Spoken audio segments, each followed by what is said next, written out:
guys, it's me, Tiffany, also known as Talkatiffy, and today I am sharing something a little out of the norm. I am sharing a video that I filmed for my old school. They wanted to record a TED Talk style video for their English week, and initially it was supposed to be like a physical event where they get some speakers to come in, and I was one of the speakers.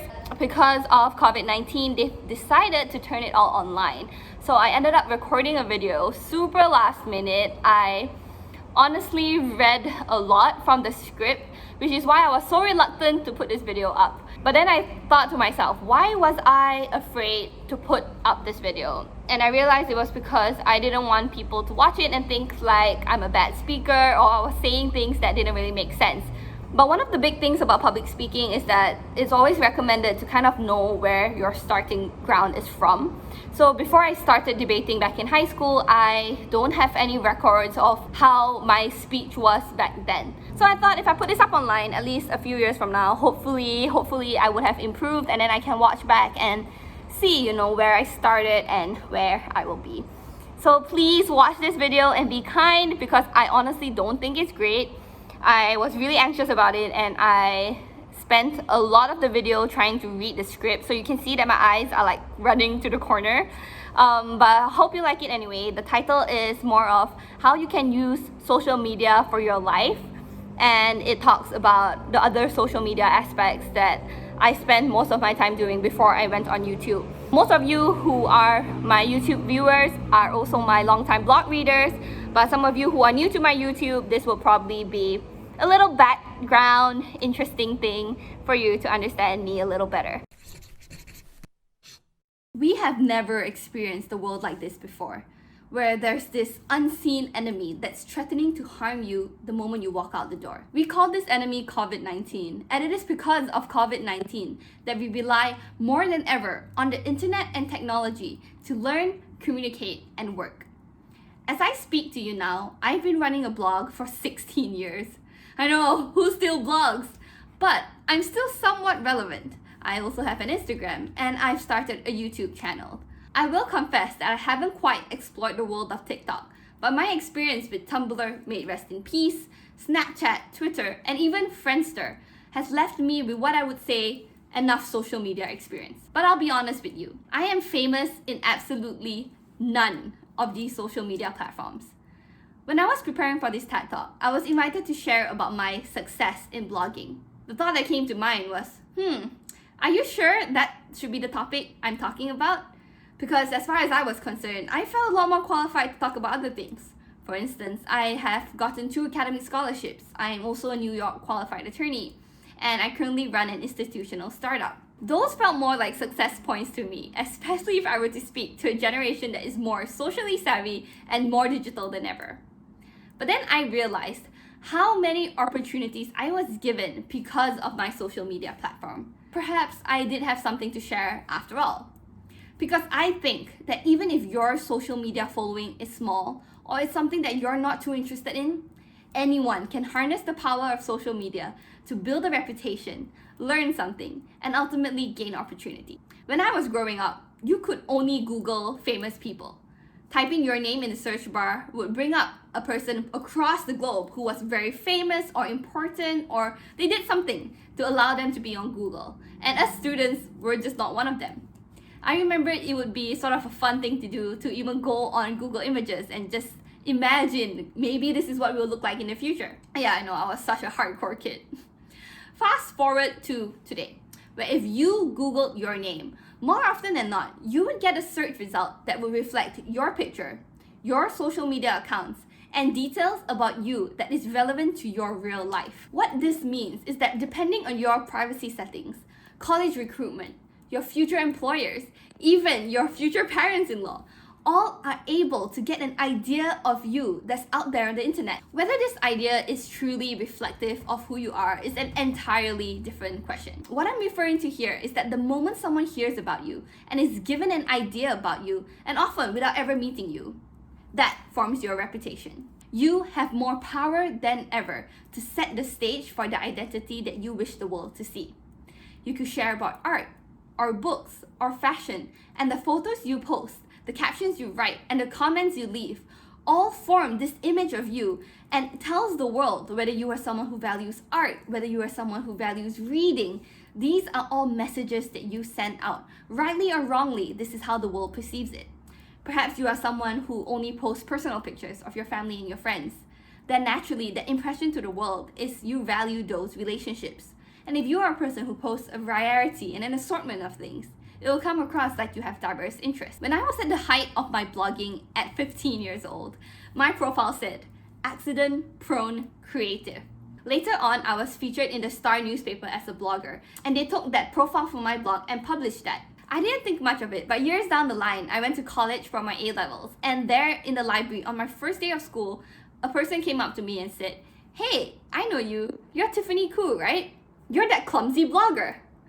Guys, that had formed my reputation. It is vital that we understand the impact of what we say and how we represent ourselves through our social media platforms. This is an extremely powerful tool to build a reputation and to show our interests and priorities. With that in mind, however, it's also very important for us to receive the information from social media and recognize that these are crafted, designed messages.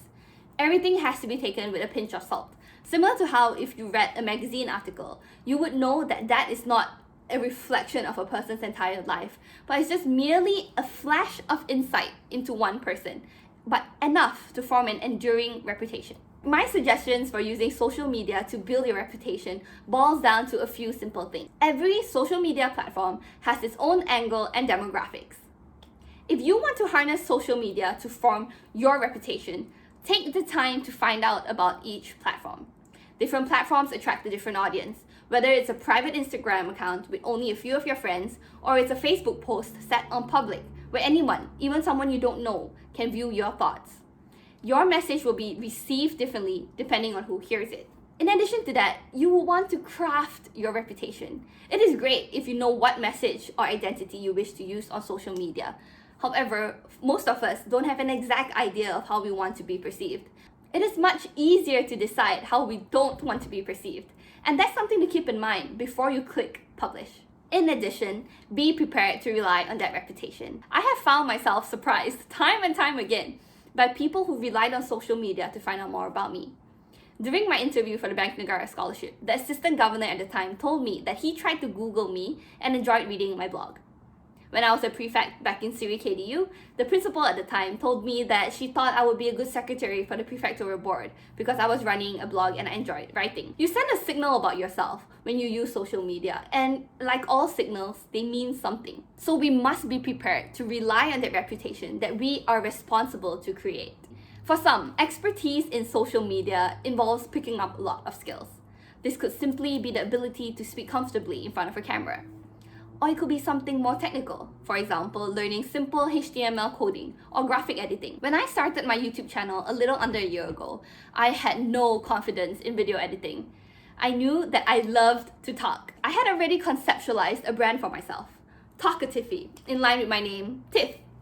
It was only when I found a friend who was willing to partner with me to edit videos that I feel ready to take the leap and start a YouTube channel. I then had to learn how to understand YouTube analytics, YouTube thumbnails, and YouTube monetization. After we had worked on about 5 videos together, I realized that this was an opportunity for me to learn a little more. Over a weekend, I downloaded a video editing software, and with the help of online tutorials on YouTube, as well as my editor friend, I can now say that I've put up several videos on my YouTube with edits done on my own. My interest to grow my social media has made it necessary for me to learn, and it was also an opportunity to get a lot of practice in.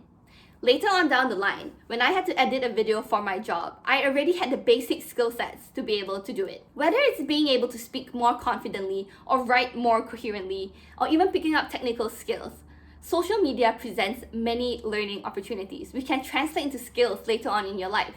Less direct skill sets can also be picked up too. You could, for example, learn how to manage your time better by juggling different social media platforms, and it challenges you to creatively think about how to make new content. It is so empowering to look at the gallery that you present to the world and think, I made that. And finally, we arrive at securing opportunities. In my history of being a blogger and Instagrammer, I have fortunately been given opportunities I never imagined. These opportunities are plenty and available if you go out and seek it. When I was in high school, I was invited backstage to watch the filming of a local television show. Being given media access at the age of 14 was terrifying, but I recognized what a rare privilege it was. I could only get these opportunities because social media meant that a marketing executive somewhere out there was able to Google around and stumble upon my blog. But these opportunities don't have to come about just because you are highly searchable or because someone has heard about you. You can use it as your portfolio. When I interviewed for the ASEAN Scholarship in Form 3, along with my exam results, I brought along printouts of my blog. This was able to show the interviewers that I was capable of writing, be able to juggle multiple obligations, and eventually became a really interesting talking point. I've also used my personal Instagram account to connect with brands and was invited to review skincare, clothing, and events. By identifying myself as a person who uses these platforms actively and by framing it as services I could provide, it gave me a unique selling point that formed part of my resume. And let's say you don't want to use social media as a portfolio. You can still use it as a tool. Many companies recognize the importance of a social media presence. By indicating your interest to work with them by commenting or engaging with their posts online, you have an entirely new platform to get opportunities. Because it is so easy to reach out to someone you do not know with social media, you can build connections with people that you admire, and this is how you end up with internships or other growth opportunities. Work aside, social media lets you get in touch with celebrities. After tweeting about Wang Li-hong when I was in high school, I can proudly say that he follows me on Twitter. As I speak with you today, I cannot say that I've achieved success with Instagram, blogging, and YouTube. But I can very confidently tell you that I have been able to build a reputation, learn something, and get opportunities. And so can you. Okay, that was super cringe-worthy. See you next time!